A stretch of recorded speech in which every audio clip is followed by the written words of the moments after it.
Bonjour, bienvenue dans le cours de mécanique quantique. Nous allons continuer maintenant sur les ondes électromagnétiques. Nous aimerions résoudre les équations de Maxwell que nous avons vues. Un cas simple est celui où il n'y a aucune charge électrique, aucun courant, rien que du vide. Dans ce cas-là, on s'attendrait à ce qu'il n'y ait aucun champ électrique, aucun champ magnétique. Bien sûr, c'est aussi une solution des équations. Mais il existe des équations où ces champs sont non nuls. On peut donc parfaitement avoir des champs électriques et magnétiques qui varient dans le vide, sans charge électrique et sans courant. Or, soyons clairs, pour créer ces champs magnétiques et électriques, il faut forcément avoir des charges et des courants. Par exemple, un émetteur d'ondes radio.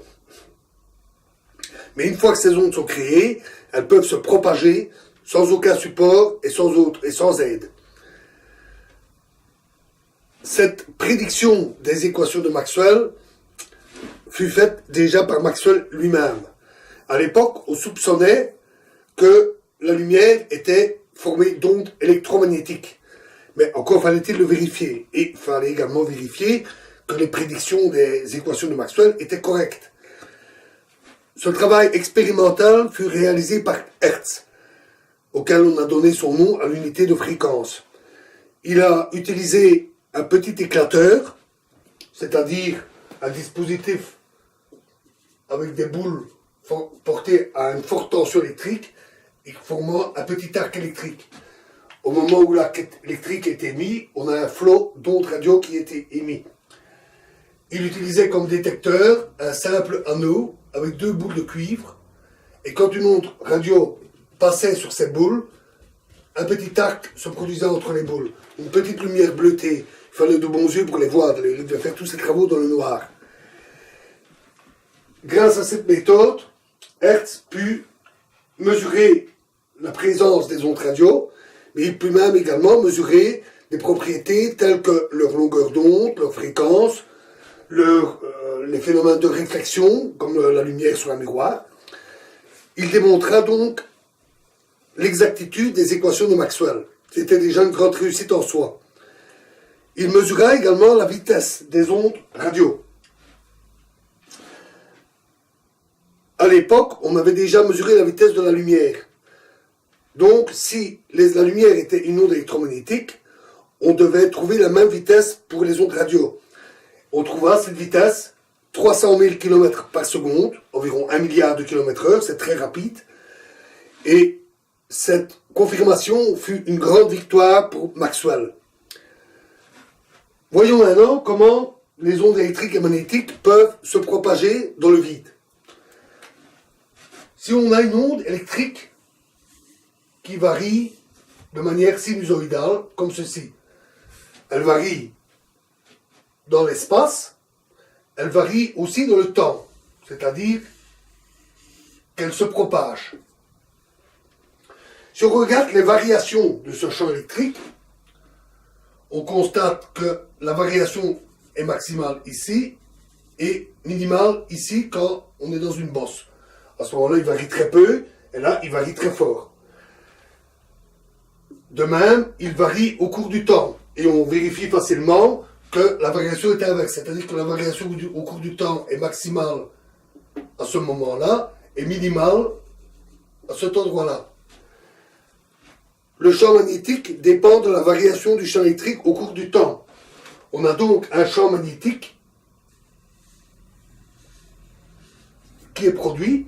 Alors imaginez celui-ci vertical, celui-ci horizontal, puisque nous avons vu que le champ magnétique produit était perpendiculaire au champ électrique. Ce champ magnétique qui varie, lui-même, en variant, produit un champ électrique.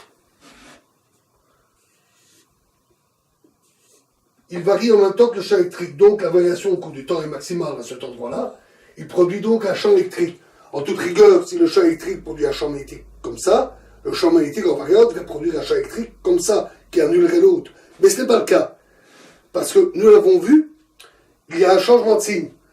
Quand le champ magnétique produit un champ électrique, il produit une boucle de champ électrique dans l'autre sens. Et dans les équations, nous avions vu qu'il y avait un signe négatif qui montrait une inversion de signe. Et donc, le champ électrique produit par la variation du champ magnétique, c'est ce champ électrique. On retrouve le champ électrique initial.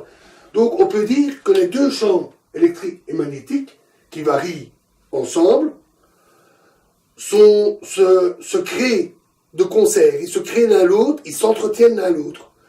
On a donc la formation d'une onde dite électromagnétique, avec un champ électrique vertical et un champ magnétique horizontal.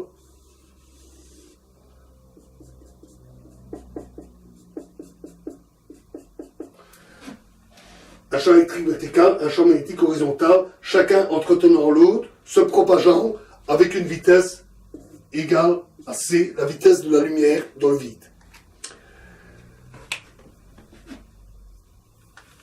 Ce sont des ondes transversales, c'est-à-dire que la propagation est dans ce sens-là, et le champ électrique ou le champ magnétique sont perpendiculaires à la propagation. Attention, ceci n'est pas un déplacement, rappelez-vous, on en avait déjà parlé, c'est simplement la direction des champs électriques et magnétiques, donc des vecteurs qui représentent les grandeurs électriques et les grandeurs magnétiques. La direction du champ électrique, ici verticale, est appelée polarisation. Alors pourquoi avoir choisi le champ électrique? C'est une simple convention. La direction du champ électrique représente la polarisation verticale. Si le champ électrique était horizontal, on dirait une polarisation horizontale, bien entendu. C'est ce qu'on appelle une polarisation linéaire. On peut aussi avoir le champ électrique qui oscille et qui en même temps tourne progressivement. Ça donne une forme d'hélice à cette figure. On parle alors de polarisation circulaire. Est-ce que les ondes électromagnétiques transportent de l'énergie? Supposons donc qu'on ait un champ électrique qui varie, qui se propage et qui rencontre une charge électrique. Le champ électrique va agir sur la charge électrique, et puisque le champ électrique oscille au cours du temps, cela va provoquer une oscillation, une vibration de la charge électrique. Donc elle va avoir une certaine énergie due à sa vibration qui lui a été communiquée par l'onde électromagnétique. Donc l'onde électromagnétique transporte bien de l'énergie. On vérifie par le calcul que l'énergie est proportionnelle au carré du champ électrique.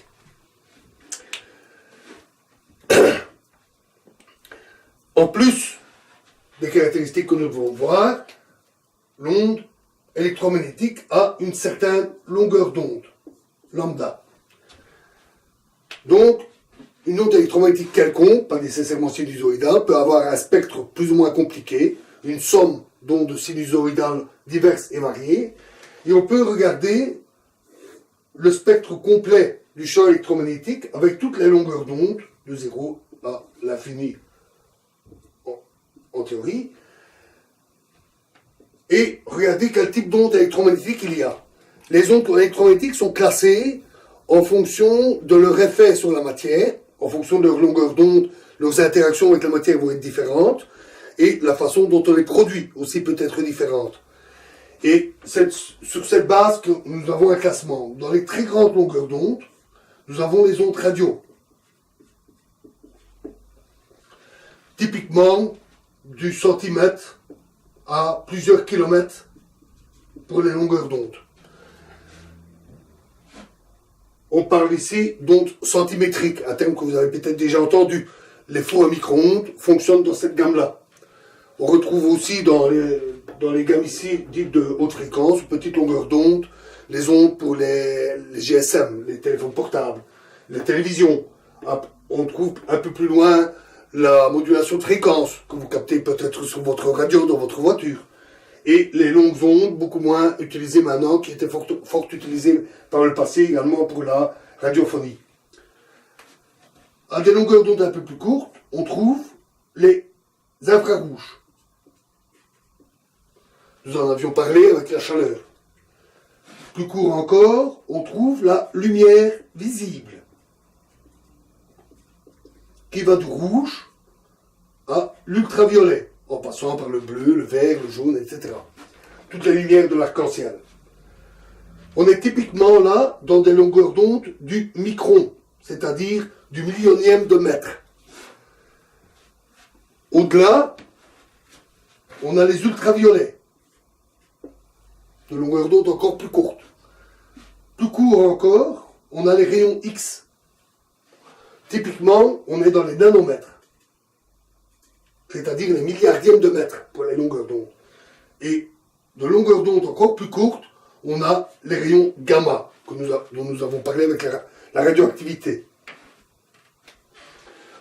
C'est donc le spectre complet, et on voit qu'il est très large, puisqu'il va à des distances bien plus petites que le milliardième de mètre, jusqu'à des distances qui peuvent être de plusieurs dizaines de kilomètres. C'est un spectre extrêmement large, beaucoup plus large que les longueurs d'onde pour le son, par exemple. Où le son, ça va guère de quelques millimètres à quelques dizaines de mètres maximum. Les ondes ont également une particularité qui n'est pas propre aux ondes électromagnétiques. C'est une des propriétés des ondes dont nous n'avions pas parlé, c'est la possibilité d'avoir des interférences. Supposons que vous ayez deux ondes totalement identiques qui se rencontrent. Eh bien, les deux vont s'additionner et vont former une onde deux fois plus forte. On peut l'imaginer avec des vagues, par exemple. Deux vagues se rencontrent, l'eau se soulève, l'eau s'additionne, la quantité d'eau double, et les vagues deviennent deux fois plus grandes. Inversement, si vous avez deux ondes qui sont opposées, une bosse rencontre un creux, elles s'annulent l'une l'autre, et au total, il n'y a rien. Là aussi, on a ça avec des vagues. Si vous avez une bosse qui rencontre un creux de la vague, l'eau de la bosse va remplir le creux, ça va s'annuler. Il y a évidemment tous les cas intermédiaires. C'est ce qu'on appelle le phénomène d'interférence, qui sont vrais avec les vagues, avec le son, avec les ondes électromagnétiques. Une manière un peu technique, mais assez intuitive, pour étudier les ondes est la méthode de Huygens. Huygens a élaboré cette méthode à l'époque où il étudiait les ondes, et en particulier la lumière, dont il était à l'époque un partisan de la théorie ondulatoire, qui était confronté à la théorie plutôt corpusculaire de Newton. Newton pensait que la lumière était formée de petits corpuscules colorés, Huygens pensait que la lumière était des ondes. Il avait raison. Et Huygens était confronté au fait que la théorie sur les ondes est nettement plus compliquée qu'une théorie avec des petits corpuscules. Pour les corpuscules, la mécanique suffit, on comprend qu'elle n'est plus à Newton, père de la mécanique. Les ondes, c'est plus complexe. Comment étudier la propagation des ondes dans des cas un peu compliqués? Mais Huygens avait imaginé la méthode des ébranlements. Une onde arrive à un endroit, disons une onde plane qui vibre, une onde plane, rappelons-nous que c'est la forme du front d'onde, et à l'endroit où elle arrive, elle provoque un ébranlement du milieu qui va se mettre à émettre des petites ondes circulaires, une infinité de petites ondes. Et si on fait la somme de toutes ces petites ondes circulaires, on retrouve une onde plane. Donc parler de l'onde plane qui se propage, ou parler de ces petits ébranlements qui s'additionnent, ça revient au même. C'est deux choses différentes de parler de la même chose. Ça peut être vu comme quelque chose de physique, des ébranlements, ou comme une opération purement mathématique. Il n'en reste pas moins que cette opération est un peu compliquée, faire une somme infinie de petites ondelettes. Pourquoi faire quelque chose d'aussi compliqué? Eh bien, parce que ça permet d'étudier facilement des situations où il est moins facile de comprendre ce qui se passe. Prenons un exemple, la réflexion. Vous avez une onde, nous dessinons les fronts d'onde qui arrivent ici, une onde qui se propage et qui vient frapper une surface réfléchissante, par exemple de la lumière, qui vient frapper un miroir. Au contact de la surface, il va y avoir plein de petits ébranlements, des petites ondelettes, et leur somme, on le calcule très facilement, forme une onde qui part comme ceci. Et l'angle ici est le même que l'angle ici. Ce sont les lois de la réflexion. Un rayon lumineux arrive comme ceci, il repart avec le même angle dans l'autre sens. C'est très facile à calculer. Un autre cas, c'est la réfraction. L'eau arrive dans un milieu transparent, du verre ou de l'eau. Par exemple, une onde plane arrive comme ceci et rencontre une surface. On vérifie alors que l'onde est déviée comme ceci. Alors, comment calculer cette déviation? En fait, ça dépend de la vitesse de propagation des ondes. Si la vitesse dans le vide est c, ça nous l'avons vu, dans un milieu comme le verre ou l'eau, la lumière va un peu moins vite, à la vitesse v. Et on parle d'indice de réfraction, un nom que vous avez peut-être déjà entendu pour le verre, qui est simplement le rapport entre v sur c.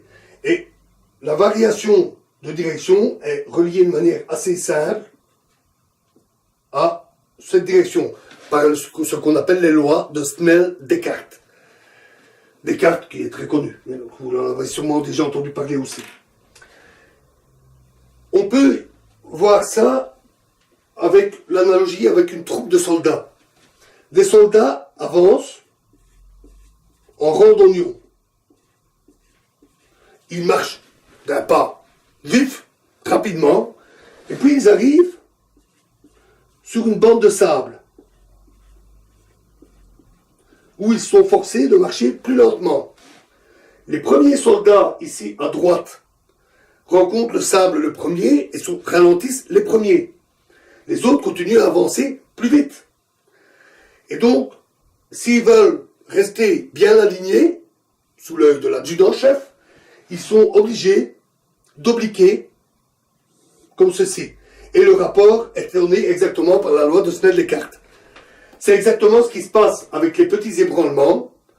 Les ondes allant un peu moins vite, on retrouve une somme qui donne ceci, comme pour nos soldats. C'est exactement le même. Un autre phénomène important est la diffraction. À ne pas confondre avec la réfraction. Ce phénomène de réfraction, vous connaissez certainement. Vous prenez un bâton, vous le mettez dans l'eau, vous regardez un peu en biais, vous avez l'impression que le bâton est brisé. C'est exactement ça. La diffraction, c'est un autre phénomène que vous avez déjà observé. Si vous êtes dans une cave avec un soupirail ouvert par beau temps et un beau soleil, vous allez avoir par le soupirail un beau rayon lumineux qui va rentrer et éclairer le sol de votre cave. Par contre, si vous avez une paroi avec juste un tout petit trou et vous la mettez avec le soleil derrière, vous n'aurez pas un beau rayon lumineux qui va sortir du trou, du petit trou, grand comme une tête d'épingle. Vous allez avoir plutôt quelque chose de brillant. En fait, à travers le trou, la lumière se disperse dans tous les sens. Avec le soupirail, elle forme un beau rayon. Par le petit trou, elle part comme ça. C'est le phénomène de diffraction. Alors, à quoi est-ce dû? Eh bien, les ébranlements permettent de le voir facilement. On peut aussi faire l'expérience avec des vagues. Si vous avez la place, un grand bassin, vous pouvez faire l'expérience. Vous avez des ondes planes qui arrivent sur une ouverture. Au niveau, ici, vous allez avoir des ébranlements physiques ou une pure opération mathématique, hein, rappelons-nous. Et la somme doit redonner une onde plane. Sauf que là, vous n'avez pas une infinité d'ébranlements. Vous n'en avez qu'au niveau du trou. Sur la plus grande partie, ça va redonner quelque chose de plan. Mais là, sur les bords, la somme ne sera pas tout à fait exacte. Et vous allez avoir une dispersion. Si le trou est très grand par rapport à la longueur d'onde, alors le rayon va former, la lumière va former un beau rayon lumineux. Mais si le trou est petit, de l'ordre de la longueur d'onde, de longueur d'onde, vous aurez alors une forte dispersion comme ceci. C'est le phénomène de diffraction. Une dernière expérience dont j'aimerais vous parler, c'est l'expérience de Young, qui a été faite aussi par le passé avec des ondes classiques par Thomas Young, à une époque où on ne parlait pas encore d'ondes électromagnétiques, mais qui est devenu quelque chose d'extrêmement important et que nous utiliserons pour comprendre la mécanique quantique. Donc nous y reviendrons. Donc ici je vous le cite de manière assez simple. Vous utilisez un premier panneau avec un trou, vous avez une source donc lumineux, ça peut être une lampe, un laser, le soleil.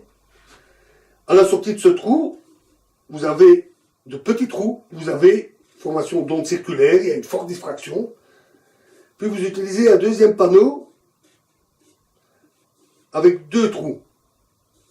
Vos ondes arrivent et elles se dispersent sous forme de deux séries d'ondes circulaires au niveau des trous. Vous prenez un panneau et on constate qu'il y a des interférences entre les ondes selon la distance qu'elles ont à parcourir. On va avoir les ondes qui arrivent ensemble ou décalées. Dans ce cas-là, elles s'additionnent. Dans ce cas-là, elles se soustraient. Et sur le panneau, on va avoir des zones éclairées, des zones noires, des zones éclairées, des zones noires.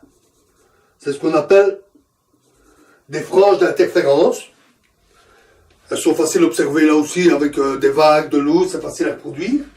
Un peu plus compliqué avec du son parce qu'on ne le voit pas, on ne fait que l'entendre.